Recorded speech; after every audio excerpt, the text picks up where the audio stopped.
मेवात के मामलों को बड़ी मजबूती से कई दशकों से उठाती आ रही सामाजिक संस्था मेवात विकास सभा भी फिरोजपुर जिला कांग्रेस विधायक मामन खान के साथ कंधे से कंधा मिलाकर खड़ी है।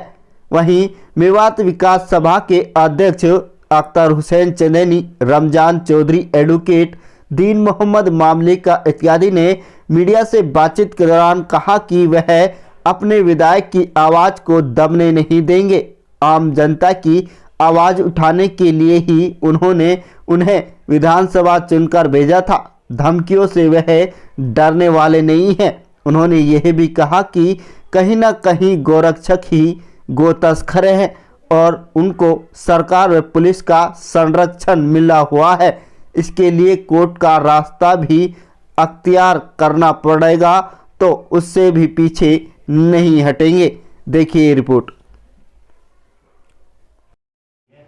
मेवात विकास सभा इसमें क्या रोल अदा करेगी कि आपके विधायक की आवाज न करे?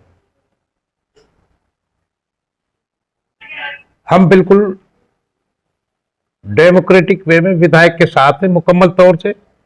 कल भी हम घाटवी का गए थे, अशोक गहलोत जी से भी मिले थे, और नाइंसाफी अगर हमारे आदमियों के साथ होगी, हमारे विधायकों के साथ होगी, तो हम लामबंद होकर विकास सभा विधायक के साथ खड़ी रहेगी।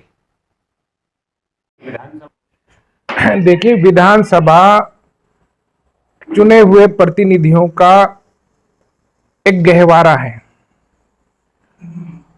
और उसमें गलत या सही कोई आवाज उठती है तो उसकी आवाज पर ऐतराज विधानसभा में ही होता है।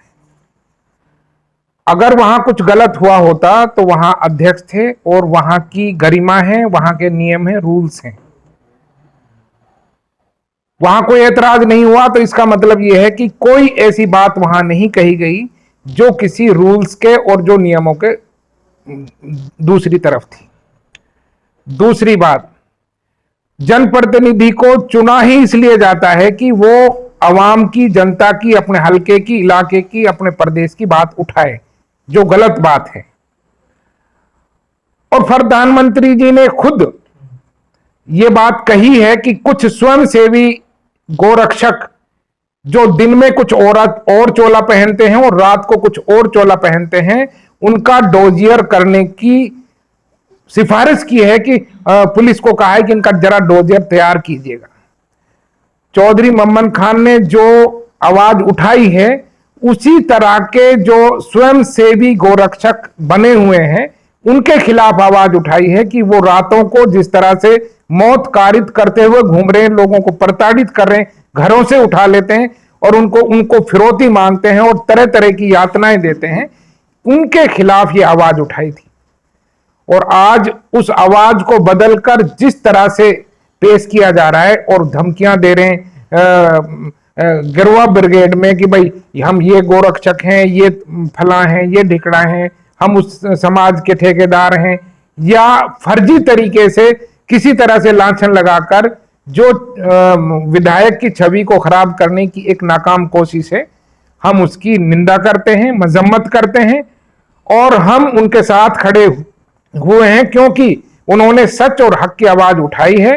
और किसी भी सूरत में, चाहे नेशनल चैनल हो और चाहे ये तथाकथित धर्म के ठेकेदार हों या तथाकथित स्वयंसेवी जो गोरक्षक हैं, वो कोई भी हो, कानून सम्मत अगर कोई काम नहीं करेगा और कानून के खिलाफ जाकर अपने हाथ में कानून लेकर काम करेगा तो हम उसके खिलाफ हैं और उसके लिए हम स्थानीय अदालतों का भी सहारा लेंगे, हाई कोर्ट जाना पड़ेगा, करेंगे। और तमाम जो समाज के प्रबुद्ध लोग हैं उनको इकट्ठा करके, वो हिंदू, मुसलमान, सिख, इस नफरत की जो आंधी वोट की राजनीति के लिए कर रखी है और सरकार का उसमें संरक्षण प्राप्त है, हम उसके खिलाफ आवाज उठाएंगे। और हम मोहब्बत वाले लोग हैं, चूंकि मेवात भाईचारे का, साझा संस्कृति का एक बड़ा गहवारा है, इसकी मिसाल दी जाती है। हम ना मेवात के भाईचारे को बिगड़ने देंगे, सद्भाव को बिगड़ने देंगे, ना हरियाणा के सद्भाव को बिगड़ने देंगे और ना देश के माहौल को खराब होने देंगे।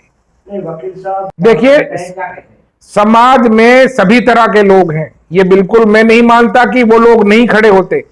मानेसर में सतबीर सिंह कॉमरेड ने हजारों मजदूरों के सामने घाटमिका के प्रकरण को उठाया है, मजबूती से उठाया है।